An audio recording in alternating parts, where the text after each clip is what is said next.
Voilà, merci, ça évacue le stress. Merci à vous d'être venus. On a commencé par un petit souci technique. Bon, c'est pas grave, je serai obligé de temps en temps à soulever un peu la tête parce que je n'ai pas les images chez moi en local. Bon, en fait, je vais vous présenter la recherche d'informations, les fondements et l'illustration avec Apache Lucene. Certains parmi vous ont déjà eu à travailler peut-être avec Lucene. Ils vont profiter des fondamentaux, s'ils n'ont pas encore eu à se frotter à cela. Et ceux qui n'ont pas encore fait de recherche d'informations, alors bienvenue parce que vous aurez les fondamentaux et une librairie qui vous permet de mettre en œuvre ces éléments. Donc, ce talk va s'articuler sur les points suivants. Donc, je vous ai dit essentiellement les fondamentaux à la base, c'est-à-dire c'est de présenter le noyau de tout système de recherche d'information. Donc, nous allons mettre l'accent sur les éléments dont on a besoin pour développer une application de recherche d'information. Donc, bien sûr, nous allons regarder les modèles les plus souvent utilisés, que sont les modèles booléens et vectoriels. En particulier, nous allons voir la construction des index inversés et le calcul du niveau de pertinence.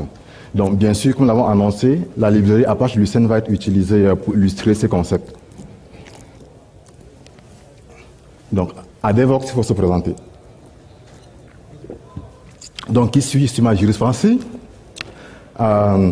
Après quelques années au laboratoire informatique de l'Université de Pau en tant que chercheur et enseignant, puisqu'il travaillait essentiellement sur la sécurité des documents XML et plus particulièrement les bases de données XML qui malheureusement n'ont pas vraiment percé au niveau de l'entreprise.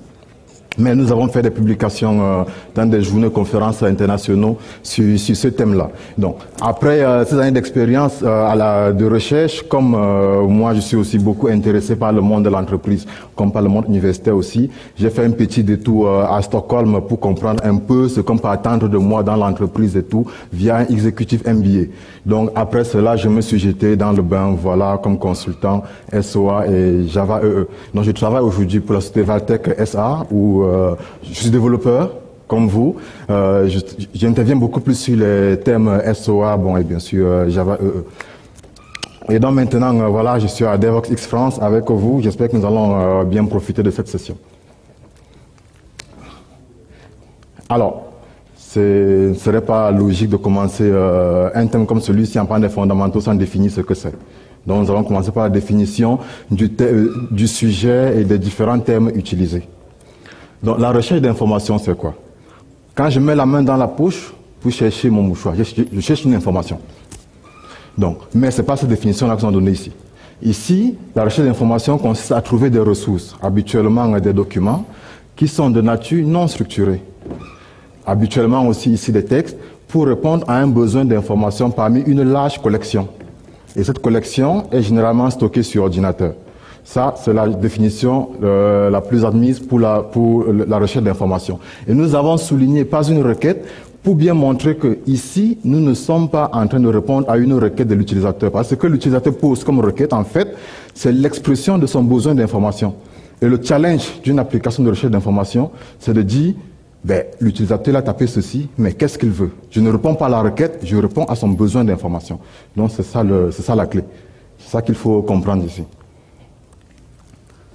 Et donc, dans ce domaine, on distingue deux types de recherche d'information, la recherche d'information web et la recherche d'information traditionnelle. La recherche d'information web, c'est ce qu'on connaît, c'est les majors, c'est Google, c'est Bing et autres. Donc, ils travaillent sur une large collection de documents liés. C'est pour ça que vous avez des experts HTML qui vous disent comment vous pouvez être mieux référencé sur les moteurs de recherche.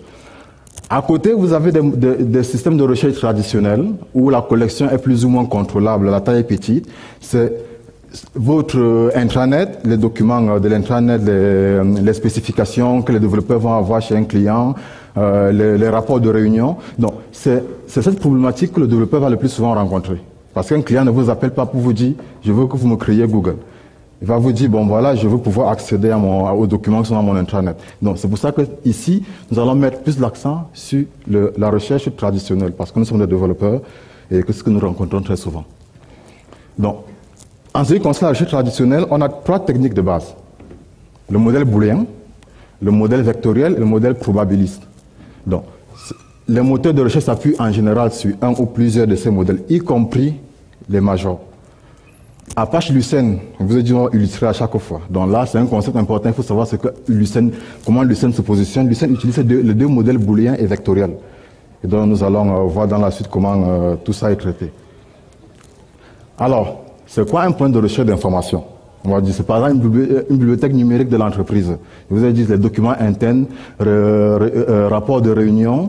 On va dire des dizaines de milliers de documents qui sont dans l'intranet de l'entreprise. Et vous aimeriez, par exemple, en tant que développeur, que vous lancez dans les applications sous Lucene, dit « Ah ben, mais je veux dans cette bibliothèque les documents qui me parlent de Lucene, de Cutting, oui, parce que c'est une référence dans ce domaine, mais pas encore de Solr. » Bon, voilà, comme David est là, je vais pouvoir accepter les documents Elasticsearch. Hein.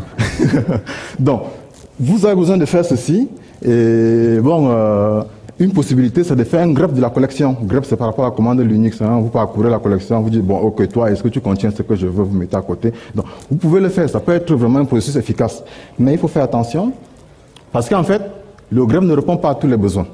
Donc, vous aimeriez traiter rapidement une large collection de documents. Ah, c'est génial. Quand on tape sur Google, Lucene, il vous dit 10 millions de documents trouvés, temps de réponse, 9 millisecondes. Vous dites, comment est-ce qu'il fait? Donc, en fait, c'est ça. Mais le grep ne va pas faire ça. Il faut parcourir tous les documents et regarder ça. Donc, on va pouvoir permettre aussi des recherches plus flexibles. Pas seulement dire Lucene et Cutting, mais je veux Lucene et Cutting, mais les deux séparés par un maximum de 5 mots. Peut-être parce que j'ai un document papier, je veux la version numérique, et je sais que sur mon document papier, c'est un témoin, il y a Lucene et Cutting séparés par 5 mots. Donc, je veux permettre aussi la recherche par pertinence. C'est-à-dire, je veux les meilleures réponses à un besoin d'information parmi les documents qui contiennent certains mots. Donc, je veux qu'ils me disent, voilà, ça c'est le plus pertinent, et ensuite vient celui-là, et à moi maintenant de faire ce que je veux. Donc, c'est autant de choses qu'on veut faire avec la recherche d'information. Alors, encore un peu de définition, parce que les trois éléments que vous voyez, là, index, thème et document, s'il y a un document sur la recherche d'information, ça doit mentionner ce terme-là obligatoirement. Donc il faut savoir ce que c'est. L'index, c'est quoi? Alors là, je n'ai pas besoin de soulever la tête. Vous prenez un livre, vous partez à la dernière page, vous dites, je veux les pages qui parlent de Lucene. Alors, page 42, page 43, c'est ça l'index. Donc, en fait, c'est tout simplement l'unité, le moyen d'éviter le scan linéaire de ma collection. Le thème, lui, c'est l'unité d'index. C'est-à-dire c'est un mot dans le document indexé, mais nous allons voir que ce n'est pas toujours un mot. Ça peut être une concaténation de mots, ça peut être juste un préfixe. Donc, pour le moment, on retient que c'est un mot dans la collection. Et le document, c'est tout élément sur lequel est basé l'index. Ici, le document, c'est un document en tant qu'élément indexé. Ce n'est pas un document en tant que livre. Donc ici, ça peut être une ligne de votre base de données. Parce que vous voulez, les gestionnaires se plaignent déjà, oui, les clients, parfois, ils appellent, ils ont un problème, mais ils n'ont pas leur carte d'adhérence sur eux, ils ne peuvent pas donner leur numéro pour qu'on tape le numéro. Il nous faut un petit champ là où ils peuvent donner leur nom, et après on fait des petites vérifications. Et là, bon, voilà, vous avez besoin d'indexer votre base de données, donc vous allez lire la base, indexer les lignes. Là, typiquement, le niveau de granularité indiqué, c'est la ligne de la base de données. Et hier, on a aussi vu des éléments avec des tweets où un document pouvait être un tweet. Donc, ça, c'est pour la partie définition. Alors, la recherche d'information, c'est quoi? Pour aller vite, on indexe d'abord. Et ensuite, on recherche dans l'index. Donc, nous, on va suivre ce process-là. Donc, on va regarder l'index. D'abord, on va mettre une attention, prêter attention sur la structure et ensuite sur la construction. Comment est-ce que c'est construit ces éléments? Donc, pour cela, on va supposer, par exemple, qu'on a 1 million de documents, 1000 mots par document, 500 000 thèmes environ pour la collection. Donc là, vous voyez, vous voyez bien que les thèmes, c'est pas les mots, parce que là, finalement, sinon, on n'aurait pas 500 000 thèmes. Donc, on a environ 1 milliard de mots pour 500 000 thèmes. Et là, on se dit, quelle structure est-ce qu'on va choisir pour représenter notre index? Bon, on ne réfléchit pas trop, on ne dit pas, bon, voilà, c'est simple, je n'ai pas un matrice de séquence. Je dis, bon, ok, je mets les thèmes sur les lignes, les documents sur les colonnes, tu figures, je mets 1, tu ne figures pas, je mets 0. Ça marche, ça, non? Ça répond à la question. Seulement, nous, on a des besoins, nous, on a des problématiques de performance, il faut répondre vite. Si on tape une requête sur Google, on doit partir prendre son déjeuner avant de venir voir la réponse, on n'est pas content. Donc, cette méthode est naïve, la matrice est très parsemée. Et si on reprend notre exemple de tout à l'heure avec 1 million de documents, en faisant les calculs, on se rend compte qu'on a environ qu'un thème apparaît dans environ 2 documents. Donc, s'il faut mettre ça et passer le temps à mettre des zéros, ça ne sert à rien. Donc, et aussi, on garde en tête que l'index doit idéalement être en mémoire. pour faciliter l'efficacité de recherche. Et donc c'est pour ça qu'on n'utilise pas les matrices d'incidence, on va vers les index inversés et voilà. Donc nous on arrive à notre concept d'index inversé qui est un maintien d'un dictionnaire de termes. Le principe est simple, pour chaque thème on liste les documents où il figure. Et donc on aura par exemple la cutting, on va diviser dans le document 1, 2, 4, 11, etc. Lucene, on donne la liste de documents. Pour les documents, on donne juste l'identifiant. Donc, par exemple, si vous créez un document à partir de votre base de données, l'identifiant classique, c'est quoi? Bon, on va dire pour la ligne de la base de données, on est sûr que l'identifiant technique est unique. Donc, DocID, c'est l'identifiant technique. Et là, on l'a. Donc, c'est comme ça et on a ces éléments. Donc, une entrée dans la littérature, c'est posting. J'ai essayé de creuser un peu les méninges pour traduire. Après, je me suis rendu compte qu'en fait, les documents parlent plus de posting. Donc, il vaut mieux retenir que c'est posting. Alors, à gauche, la colonne à gauche, c'est le dictionnaire de thèmes. Et là, l'ensemble des posting lists, c'est ce qu'on appelle souvent postings au pluriel. Voilà. Et les entrées posting sont triées par DocID. Bien sûr, le dictionnaire, c'est comme dans le dictionnaire. Si vous prenez un dictionnaire, vous avez un mot qui commence par Z avant un mot qui commence par A, vous êtes perdu. Donc, il faut les trier par ordre alphabétique normalement. Donc, ça, c'est trié. Et on a notre structure, c'est l'index inversé. C'est ce que tout le monde utilise, c'est ce que Google utilise, c'est ce que Bing utilise. Tout le monde utilise les index inversés. Parce que ça va vite. D'ailleurs, tous les livres utilisent les index inversés, puisque derrière, vous avez la référence vers la page. Vous n'avez pas vu un livre qui a fait autrement. Donc, tout le monde utilise cela.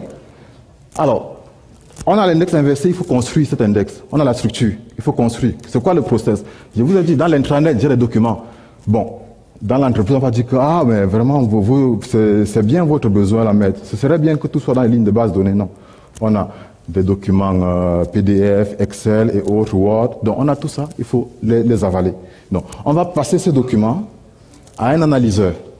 L'analyseur, il va extraire de ces documents les jetons. Ces jetons, on va les passer à un module linguistique.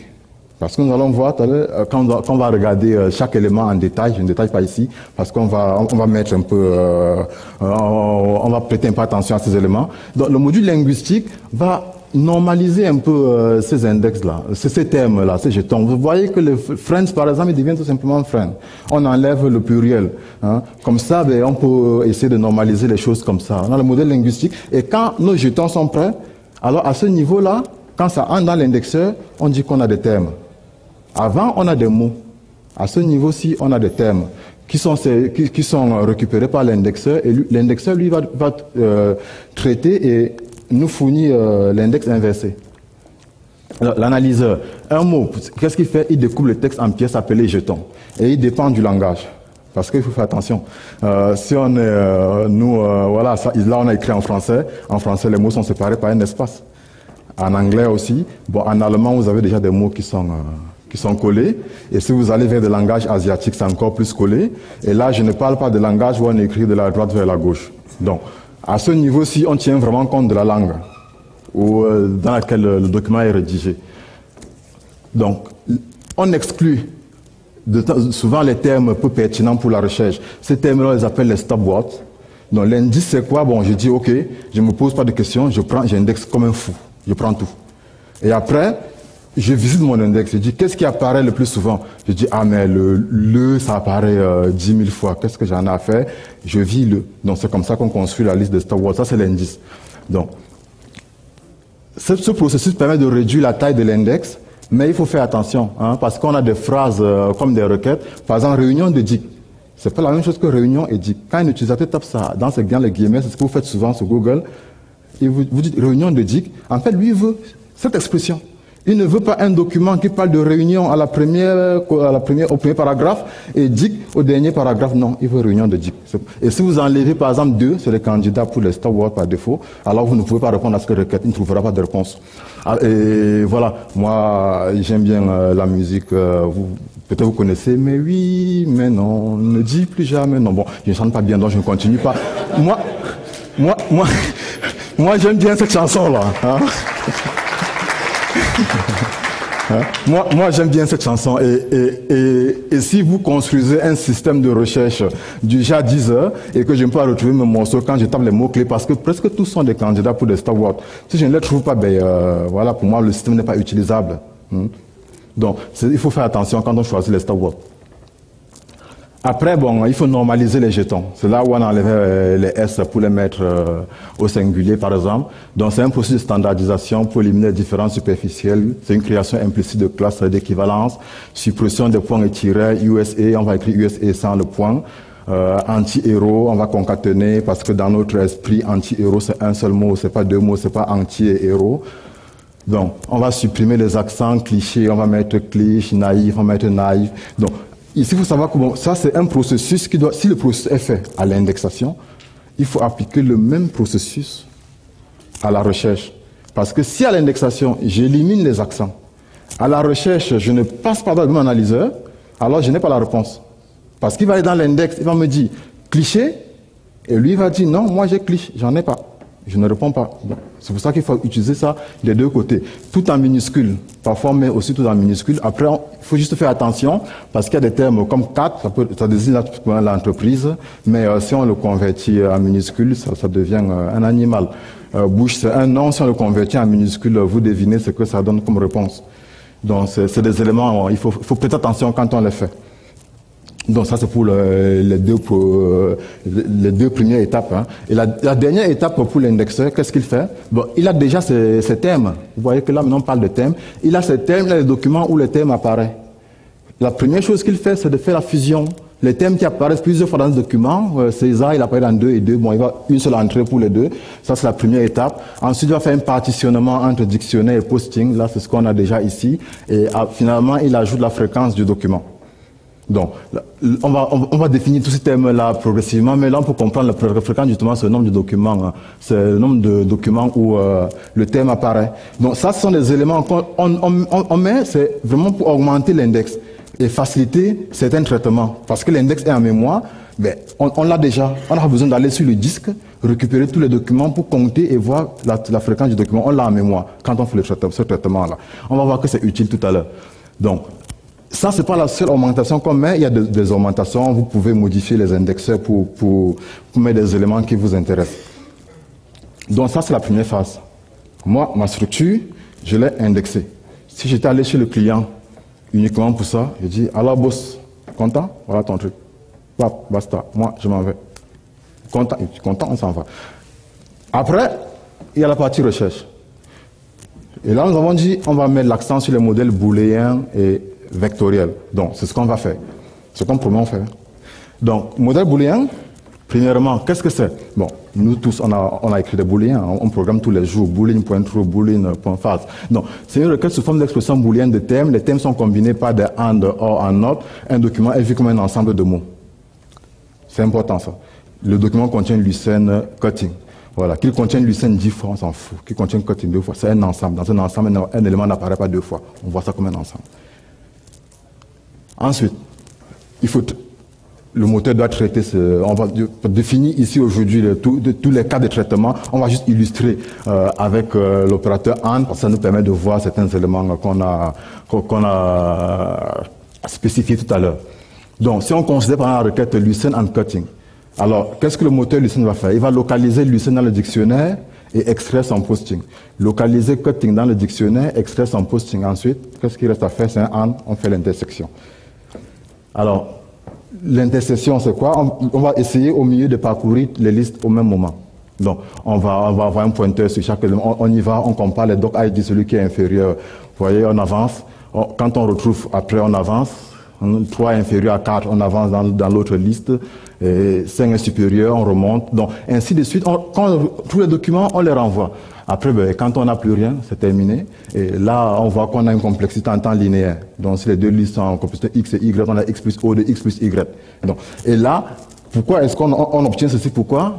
Parce qu'on a trié par doc ID. C'est pour ça qu'il faut le faire dès le départ. Sinon, on va avoir l'intersection qui va exploser. Donc, on a vu, la requête booléenne, c'est correspondance exacte. Lucene and cutting. Est-ce que tu as Lucene et cutting? Oui, je te prends. Non, je ne te prends pas. C'est un modèle très précis. Le document match les conditions ou pas. C'est sans doute le plus simple pour construire un système de recherche d'informations. C'est la seule option disponible jusqu'en 90. C'est-à-dire 3 siècles de Rennes sans partage carrément. Donc, Plusieurs systèmes utilisent toujours ce modèle, les emails, les catalogues de librairie, parce que depuis longtemps, avant 90, on partait à la librairie, on est sur un ordinateur, oui, je veux tel livre, les catalogues modèle booléen. macOS X Spotlight lui utilise ce modèle, donc ce modèle est encore utilisé aujourd'hui, ce n'est pas un modèle ancien. Donc, parce que parfois, quand on commence par quelque chose, on prend ses inconvénients pour dire, ah, à côté, non, il est encore utilisé, et il est utile. Alors, Lucene, il faut bien illustrer par Lucene, c'est ce que nous avons dit. Comment Lucene se positionne? Donc, il a ses opérateurs. AND, entre parenthèses, les variantes. Le plus qu'on tape tous les jours pour dire je veux absolument ce terme-ci. Le OR, le NOT et le moins pour dire je ne le veux pas. Donc, l'opérateur par défaut, c'est le OR, il faut savoir ça. Mais vous pouvez changer. Vous pouvez dire mon opérateur par défaut, c'est AND. Ça, vous pouvez le faire. Donc, par exemple, si je veux retourner les documents qui contiennent Apache Lucene ou Lucene, je peux taper ça tout simplement, Apache Lucene. L'expression suivie de Lucene. Donc je suppose qu'entre l'expression et le thème qui est là, c'est un OR, ou alors je suis plus explicite. Voilà.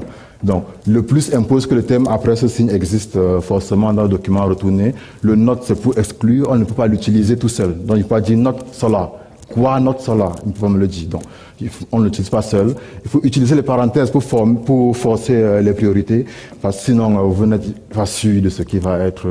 Le traitement est encore un peu compliqué dans ce cas-là. Donc le modèle booléen, ça marche bien, mais par contre, si après 90, on a pensé à d'autres modèles, c'est que ça a des limitations. Ça a des limitations, et le problème général avec la recherche booléenne, c'est que le AND est très précis. Mais il est très restreint. C'est-à-dire, je dis A et B et C, c'est précis. S'il me retourne un document, il contient absolument ces trois. Par contre, s'il n'y a aucun document, si un document contient les deux thèmes et pas l'autre, il ne me répond rien. Donc, très restreint. Le OR, par contre, est peu précis, mais il est moins restreint. Donc, dans le premier cas, je peux avoir facilement un résultat ou 0, et dans le second, 10 millions. Donc, il est difficile de trouver le juste milieu.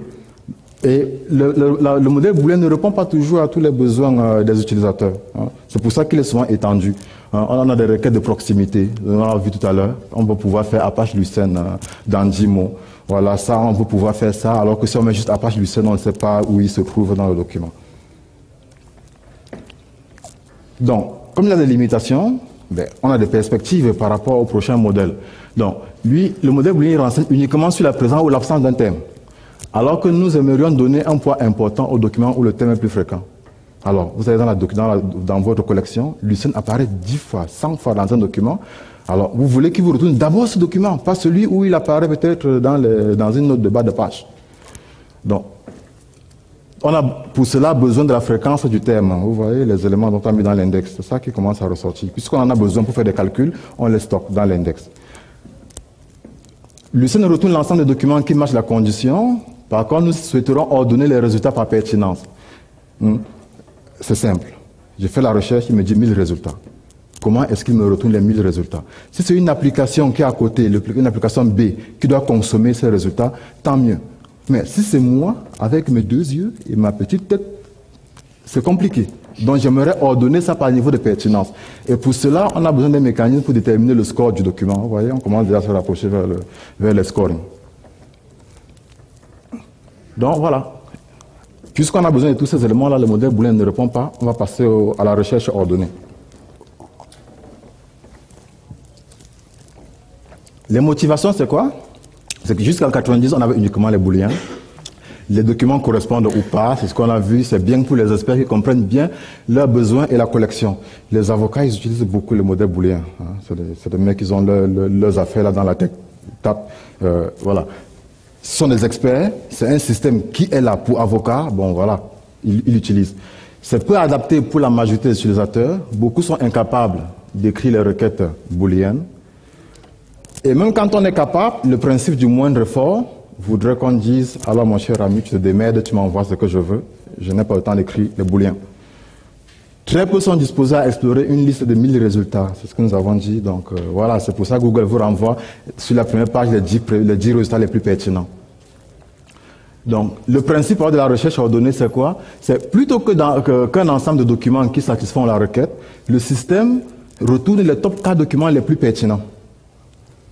La taille des résultats n'est plus un problème. 1000 résultats, s'il me dit 10 millions de résultats, mais là j'ai les 10 premiers, les 10 premiers les plus pertinents. Seule condition ici, l'algorithme de ranking fonctionne. Voilà. tu vas ordonner, mais il faut prouver que ton algorithme là fonctionne. C'est pour ça que nous regardons ces fondamentaux. Parce que vous arrivez dans un contexte, on dit one size does not fit all. Donc vous arrivez, le moteur vous donne un algorithme de similarité. Le client vous dit, moi je veux que ceci passe en priorité par rapport à ça. Vous ne lui dites pas, ah ouais mais boss, mais le bidule là, il ne supporte pas ce que vous dites. Non. Voilà, vous allez écrire votre algorithme de similarité pour comprendre comment ça fonctionne, où est-ce que vous pouvez vous positionner pour le faire. Donc, aussi, plutôt qu'une requête avec des expressions et opérateurs, l'utilisateur soumet une requête en texte libre. Voilà, je mets juste un texte libre et il me répond. Et donc, pour la recherche ordonnée, on a besoin de score. Donc, tout va tourner autour du scoring. Le score, c'est l'élément clé pour la recherche ordonnée. Nous voulons retourner en priorité les documents les plus utiles à l'utilisateur. Donc, ouais, c'est quand même prétentieux. Le mec, il a mis sa requête, là, son besoin d'information, et vous décidez de ce qui est plus utile pour lui. Donc, il faut quand même avoir un algorithme qui va fonctionner là. Donc, comment ordonner les documents de la collection par rapport à la requête? Donc, on va assigner un score entre 0 et 1 à chaque document, et ce score va mesurer combien le document et la requête matchent. Donc, 1 étant le score maximum. Donc, pour calculer ce score, on a des éléments qu'on va utiliser, la fréquence du thème frequency, la fréquence document. Et, bon, la fréquence document, c'est noté là, c'est pas vraiment ça qui va être utile, c'est la fréquence document inversée, nous allons voir pourquoi. La fréquence inversée est plus utile que la fréquence document. Par contre, la fréquence du thème, on va définir, c'est le nombre d'occurrences du thème T dans le document D. Ok, oui, il apparaît 10 fois. Alors, est-ce que cette fréquence-ci peut être utilisée directement pour le score? Si ça suffit, on ne va plus chercher la fréquence inversée, ça nous diminue le temps de traitement. Donc, alors, on fait cette remarque, un document avec 10 occurrences du thème est plus pertinent qu'un autre avec une seule occurrence du même thème. Mais est-ce qu'il est 10 fois plus pertinent? Non.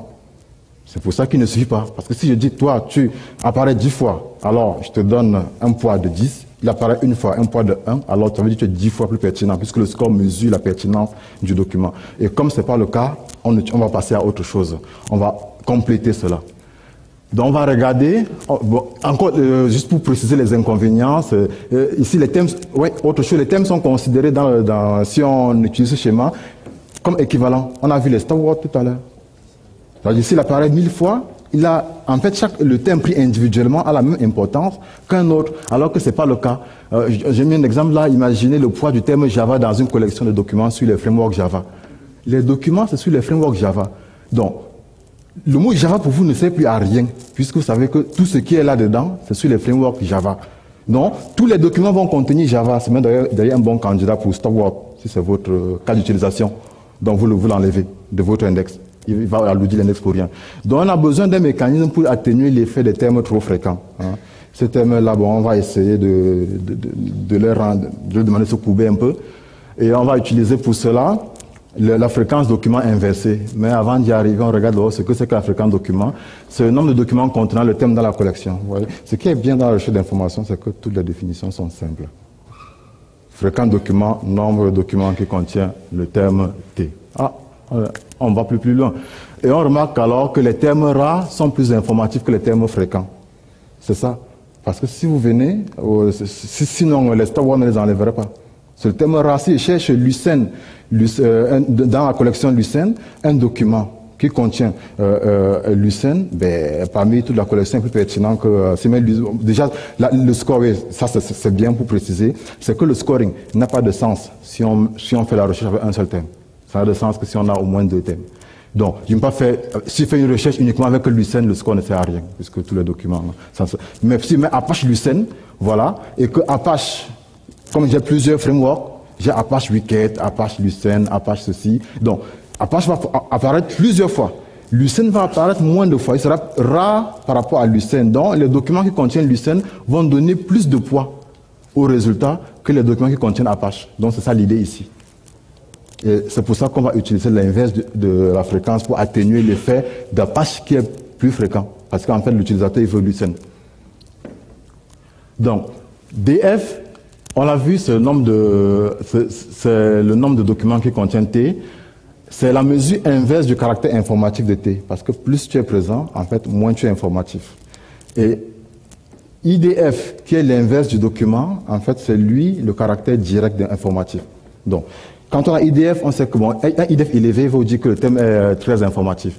Et IDF, c'est ça, il est défini comme le logarithme de n, n étant le nombre de documents de la collection, sur la fréquence du document. C'est pour ça qu'on dit l'inverse de la fréquence document. Le logarithme est utilisé pour une simple raison. On aurait pu dire pourquoi on fait n sur df, c'est juste pour atténuer la courbe. Parce que si on prend une fonction x égale à x, ça croît trop vite. Donc on va utiliser le logarithme pour atténuer la croissance, vous voyez. Alors, avec ces deux éléments, on arrive à ça, à la méthode de scoring TF-IDF. Donc ici, le score TF-IDF d'un thème est le produit de ses poids TF et IDF. Donc vous avez remarqué que TF aussi, c'est un logarithme, c'est pour atténuer. Et quand on met 1 plus TF, c'est pour éviter de faire un logarithme de 0, tout simplement. Donc, après, à côté, log de n sur df. Donc, c'est le schéma de calcul de score. C'est un schéma de calcul de score très utilisé en recherche d'informations. WTD augmente avec le nombre d'occurrences de T dans D. Ça, c'est l'effet de TF, D. Et il augmente aussi suivant la rareté de T dans D, l'effet du second terme. Et donc là, on va dire WTD est moindre si T apparaît dans presque tous les documents. Est très élevé s'il apparaît plusieurs fois dans n documents, n étant petit. Donc voilà l'esprit qui est derrière le schéma TF-IDF. Donc ce que nous avons vu là, c'est le poids d'un thème. On a vu un document contient n thèmes. Tout à l'heure, dans l'illustration du départ, on a dit qu'il y avait 500 000 thèmes. Donc ça, c'est un thème. Et en fait, le score du document va être l'ensemble des poids apportés par chaque thème de la requête dans le document. Donc les modèles vectoriels vont s'appuyer sur le schéma TF-IDF pour avoir le poids du document. L'esprit de ce modèle, c'est ce que nous allons voir maintenant. Alors, le principe, c'est quoi? Les documents sont représentés comme des vecteurs dans l'espace. La requête aussi. Et le problème se réduit à calculer la similarité entre les vecteurs qu'on aura dans l'espace. Donc, document, vecteur ou point, bon, on peut dire point aussi, parce qu'il suffit de tracer une droite qui va de l'origine à ce point-là pour avoir le vecteur. Les thèmes sont les axes de l'espace. Donc, si j'ai n thèmes, j'ai WT1D, en fait, qui est la composante qu'on va avoir pour ce point. Ce sont des valeurs très dispersées, beaucoup d'entrées à 0, mais vous allez voir, ça ne pose pas de problème, parce qu'en réalité, on ne s'intéresse pas aux entrées à 0 quand on fait le modèle vectoriel. Donc la requête comme vecteur, pour rappeler nos idées clés, c'est-à-dire représenter les requêtes comme vecteurs dans l'espace et ordonner les documents suivant leur proximité à la requête. Donc vous voyez, si mon document D est plus proche de la requête dans l'espace, je dis il répond mieux à la requête. C'est ça l'idée du modèle vectoriel. Donc la proximité, comment elle est définie? C'est ça qu'on va... Parce que là, on réduit le problème à la définition de la proximité. Alors la proximité, c'est quoi? On va dire, OK, on peut calculer la distance euclidienne. On dit, bon voilà, est-ce que la distance euclidienne de mon vecteur est plus grande que l'autre? Est-ce que c'est plus proche de la distance euclidienne de ma requête? Donc, ça c'est la première idée. Après, on se rend compte que non, que cette mesure ne reflète pas la distribution des thèmes. Parce que si vous prenez un document D, vous dupliquez son contenu pour obtenir un document D'. En utilisant ce schéma, les deux documents vont diverger parce que la distance euclidienne est multipliée par 2. Donc du coup, il est très loin. Donc ce schéma ne marche, ça ne représente pas la distribution des thèmes, d'où la proximité donnée par l'angle avec la requête. Donc on va regarder plutôt l'angle entre les vecteurs, sachant que cosinus de 0 égale 1. Ah ben génial, on a affecté les poids entre 0 et 1. Ça, c'est la similarité maximale. Deux vecteurs qui se confondent, l'angle est 0, cosinus égale à 1. Alors tu matches comme il n'est pas permis. Alors, donc qu'est-ce qu'on dit? Toi, tu nous vas. Alors, ça respecte mieux la similarité sur la distribution des thèmes. Donc là, on va voir que l'angle entre D' et D, notre cas où on a multiplié le contenu, c'est 0. Donc on va dire que si quelqu'un fait une recherche, en fait, si on compare ces deux documents, on va dire ils matchent comme des jumeaux. Alors, ça c'est le but, et on va voir dans le modèle, l'intérêt maintenant sera de faire du ranking, c'est-à-dire d'affecter des scores et de les ordonner. Donc on va ordonner les documents par ordre décroissant de l'angle entre le document et la requête, ou alors par ordre croissant de cosinus. Bon, ordre croissant ou décroissant, vous pouvez inverser, c'est comme vous voulez. Après vous allez retourner les réponses par par la queue ou par la tête. Donc. Et alors, le score d'un document, c'est ça, c'est le cosinus de cet angle. Donc on va regarder l'angle parce qu'on n'a pas vraiment l'angle là, on ne l'a pas, comment est-ce qu'on va avoir l'angle. Par contre, on sait calculer le cosinus. Donc on va utiliser l'expression du cosinus. On sait que c'est le produit scalaire, le Q fois D, qu'on va, voilà, tout simplement, diviser par la distance euclidienne pour avoir des vecteurs unitaires. Donc, dans cette formule, QI, ben, c'est le poids TF IDF que nous avons vu tout à l'heure, le score du terme I dans la requête Q, DI, c'est le poids du terme I dans le document D, et le cosinus QD dans le score du document D considérant la requête Q. Donc, on retourne les top 4 documents. Donc, en fait, ici, c'est ça le but. Donc, cette formule, c'est fondamental pour tout système de recherche d'information à modèle vectoriel. Donc, les gens vont aller au labo, ils vont dire, bon, voilà, ils partent d'ici. Ils vont dire, est-ce que ça nous va? Est-ce qu'il faut optimiser? Est-ce qu'il y a intérêt à calculer le QI? Alors, est-ce qu'il y a intérêt à faire la somme sur, on va dire, sur toutes les dimensions de mon espace vectoriel? Non. Si quelqu'un tape Apache Lucene et qu'il y a 500 termes dans ma base, pourquoi je parcours tous les 500 termes? Je n'ai que Apache et Lucene. Je peux faire juste une somme uniquement sur ces deux éléments. C'est pour ça que des modèles combinent souvent, c'est pour ça que Lucene combine booléen et vectoriel. Google le fait aussi, ils font des requêtes booléennes. Parce qu'avec la requête booléenne, ben, tu peux avoir facilement le nombre de résultats réduits et tu prends l'ensemble réduit, tu donnes des scores dans un espace plus réduit. Donc, c'est en fait l'esprit qui est là-dedans et on va l'adapter. Et comme on l'a dit qu'on illustrait, comment est-ce que Lucene adapte ces éléments. Donc, Lucene fait 4 constats. Premièrement, normaliser le vecteur VD à un vecteur unitaire est problématique parce que ça supprime toute information sur la longueur du document. On n'a plus d'informations sur la longueur du document. Et vous voyez tout ça problématique. Après, ça peut vous aller. Alors vous modifiez l'algorithme de similarité. Mais ça, c'est ce qui est utilisé dans l'algorithme par défaut dans Lucene. Alors, ils introduisent alors la fonction docLengNorm qui normalise à un vecteur supérieur ou égal au vecteur unitaire. Donc, pour garder quand même ces informations. 2, on remarque qu'on peut décider à l'indexation qu'un document est plus pertinent, plus important qu'un autre. Donc, vous indexez, vous dites non, celui-ci, je lui donne plus de poids. Donc, à partir de là, on définit la fonction docBoost pour booster ce document-là. Et on va dire, on va le booster, et ça, c'est souvent utilisé. On peut aussi attribuer un facteur de boost au terme de la requête. On dit, bon, voilà, Apache Lucene, je donne un boost à Lucene pour que ça donne plus de poids encore. Donc, il multiplie la contribution du terme au score. Finalement, on peut aussi décider qu'un document peut satisfaire, on remarque aussi qu'un document peut satisfaire une requête à plusieurs thèmes, mais ne contient pas tous les thèmes de la requête. Alors, forcément, vous, en tant qu'utilisateur, vous récompensez plutôt le document qui contient le plus de thèmes.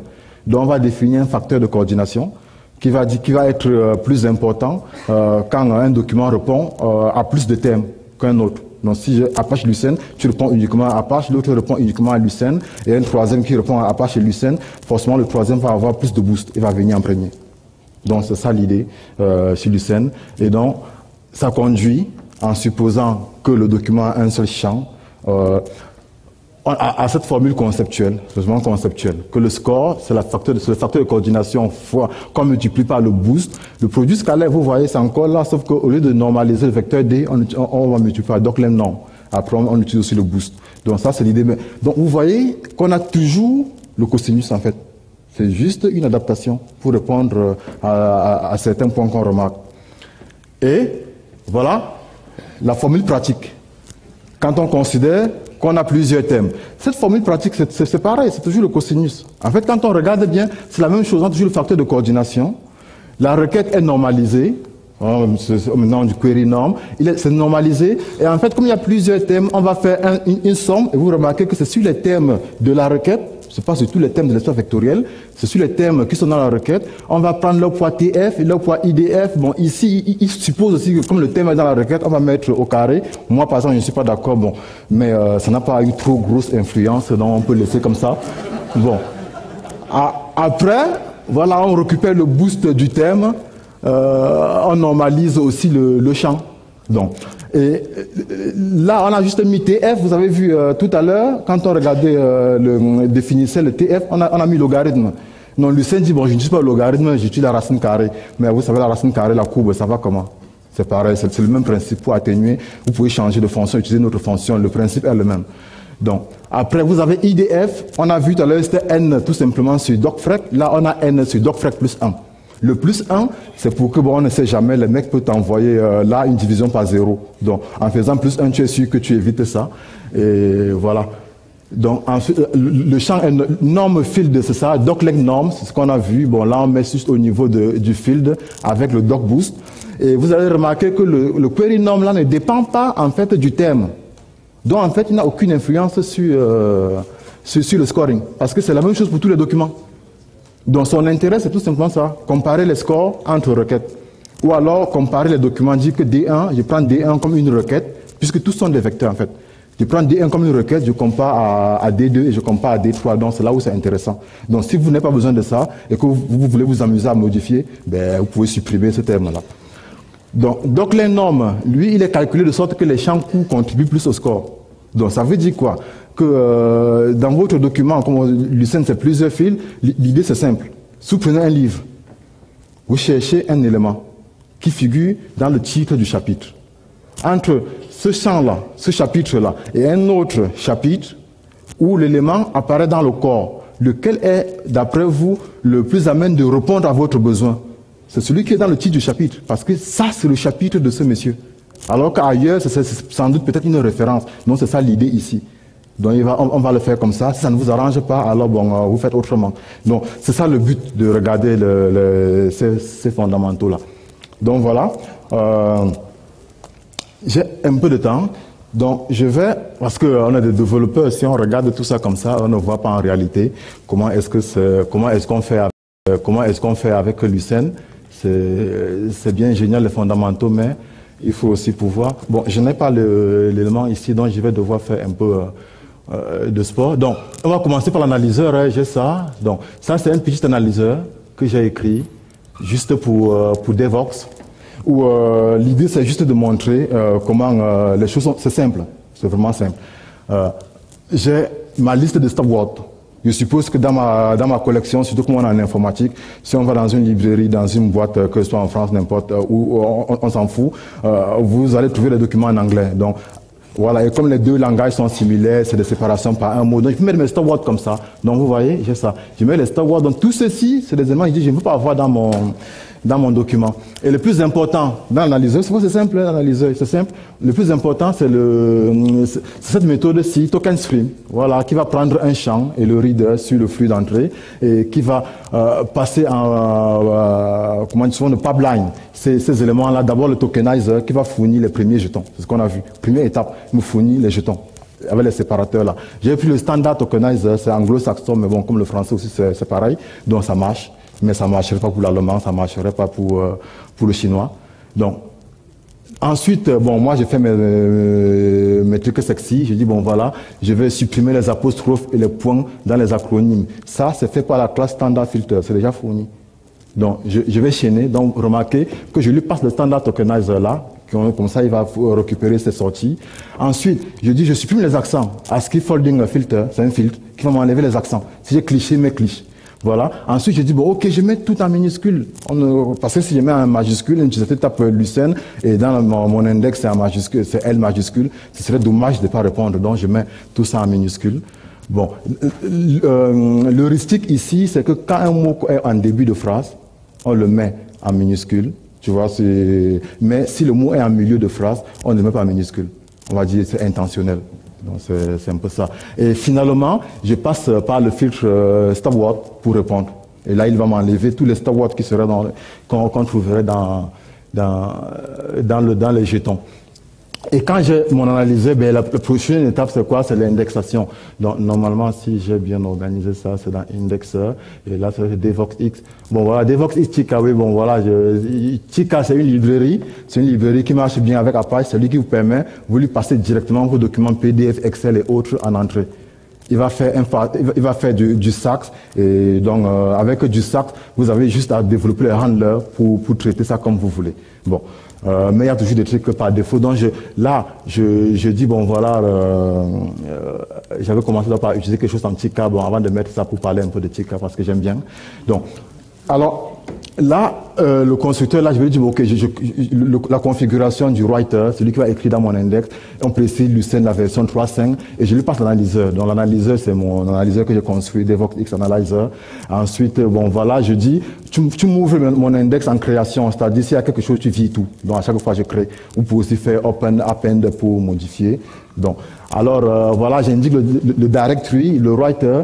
C'est aussi simple, je reviens ensuite là à mon petit cas indexer juste pour montrer quoi. Bon voilà, c'est ça, get document. Vous voyez bien que je construis un document ici. J'utilise le passeur.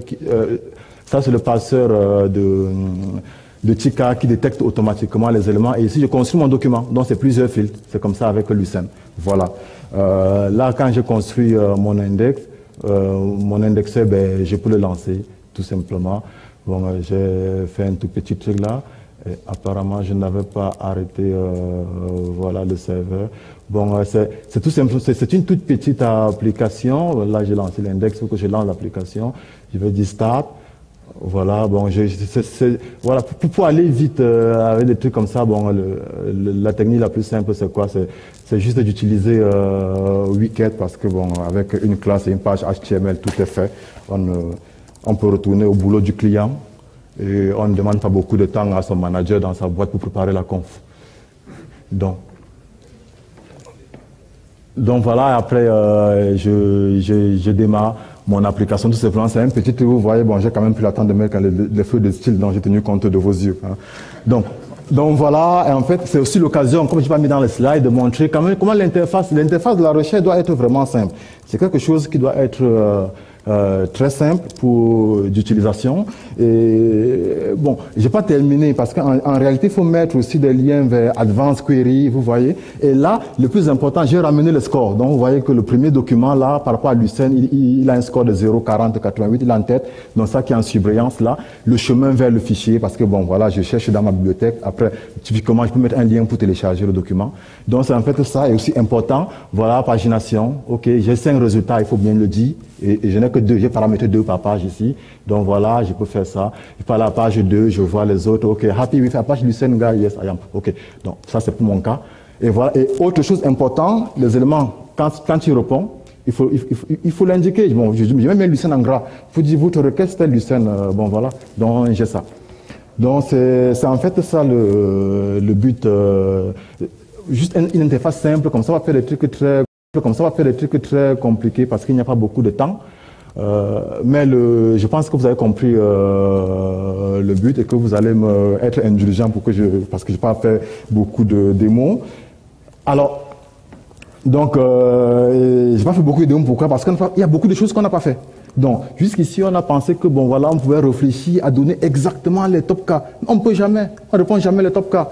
C'est pour ça que les systèmes essaient de voir les top cas qui ne sont pas exacts. On va, par exemple, aller dans l'espace vectoriel, créer des clusters et prendre des représentants et tout. C'est ce que les systèmes comme Google font. Vous croyez qu'ils font comment pour 10 milliards de références qu'ils ont. Donc, l'algorithme de score, il n'est qu'un proxy de toutes les façons vers le besoin d'information. Ça, c'est l'idée. Donc, on peut donner des trucs inexacts. De toutes les façons, combien ici, quand on leur donne une page de 10 résultats, quand ils ont déjà cliqué sur un lien jusqu'à voir ce qu'ils veulent, ils vont encore dans les autres pour voir si c'était bon. Donc voilà, il suffit que dans les 10 là, que je vous donne 2 qui correspondent bien et vous êtes satisfait et moi aussi. Donc, le modèle probabiliste, on n'en a pas parlé, même si on l'avait annoncé dans le résumé de la présentation parce qu'on a été très avare et après il n'y avait pas assez de temps pour le faire parce que vous voyez, on court vers la fin. Donc, il faut aussi aller plus loin avec la sémantisation parce que là, c'est vraiment par mots-clés qu'on a fait. La recherche, il faut penser sémantisation. Google y réfléchit aujourd'hui, vous voyez, par rapport à la sémantisation. C'est-à-dire que si vous avez une application, voilà, de réunion de guide, quelqu'un vient taper meeting de guide, est-ce que pour vous c'est réunion de guide? Donc vous allez pouvoir mettre les deux dans une catégorie et dire que bon, réunion je réponds, meeting je réponds, la même chose. Vous voyez, ça en fait ça. Et c'est vraiment des techniques de machine learning, ça, de language learning. Alors, pas terminer sans faire des remerciements aux auteurs de Introduction to Information Retrieval, c'est une mine d'or pour la recherche d'informations. Je vous conseille de lire ça si vous voulez aller plus loin. Aux auteurs de Google PageRank and Beyond, c'est vraiment très important. L'équipe de Lucene, ils ont fait un truc super. Vous voyez, c'est simple de faire l'indexation. Le client est content, il croit que vous êtes un génie alors que vous allez utiliser Lucene. Donc, alors, L'organisation de Devox X France sinon ne serait pas là. Le management de Valtech, parce que ben, voilà, il faut bien pouvoir donner le temps aux consultants pour travailler sur des choses qu'ils aiment, qui les passionnent, et ça permet de proposer des conférences comme ça. Donc des collègues aussi qui m'ont beaucoup encouragé, je pense particulièrement à Amira qui est là. Ben, à ma famille, mes enfants, Michel, Maj Daniels, bien sûr, hein, à mon épouse Sonzia, parce que bon, voilà, quand on rentre, hein, voilà.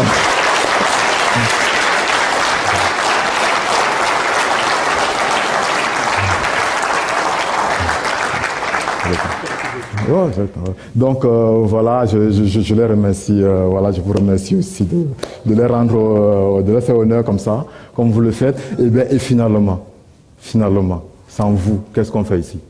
Alors, mes remerciements pour votre attention. J'ai vu comment vous êtes très attentifs là. Alors, merci. J'espère qu'on va pouvoir continuer ce débat vers les biais de blog, vers des commentaires de blog et vers d'autres réunions, peut-être, voilà, vers les listes de dev du genre Elasticsearch.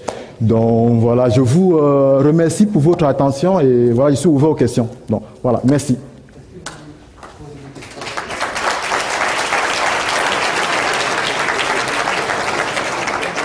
Il nous reste un peu de temps pour des questions, si vous le souhaitez.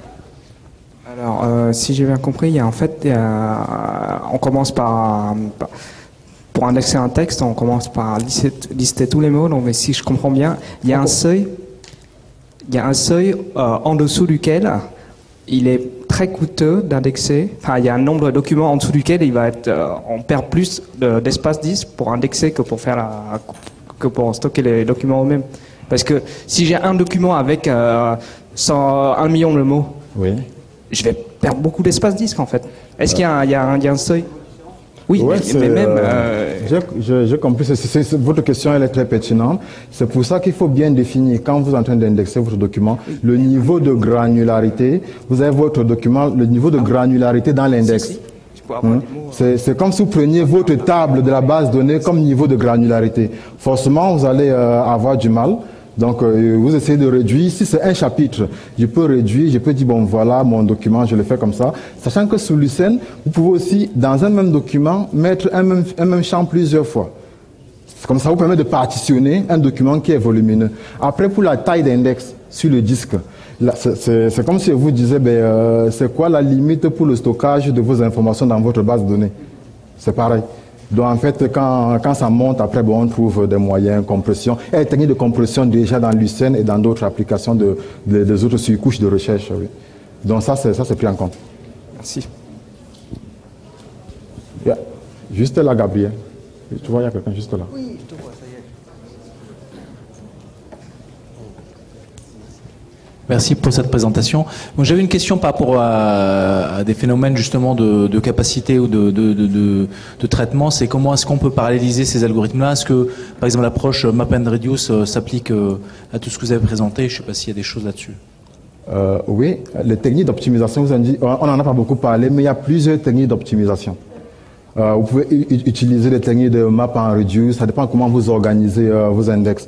Vous pouvez aussi, pour optimisation, on l'a vu tout à l'heure là avec la conférence précédente, les joint fork là, vous pouvez décider d'avoir 2 index. Vous n'êtes pas obligé d'avoir un seul index. Vous pouvez avoir 2 index. Quand un utilisateur fait sa recherche, vous faites la recherche dans plusieurs index à la fois et vous agrégez les résultats avant de remonter. Donc, il y a plusieurs techniques d'optimisation en fait.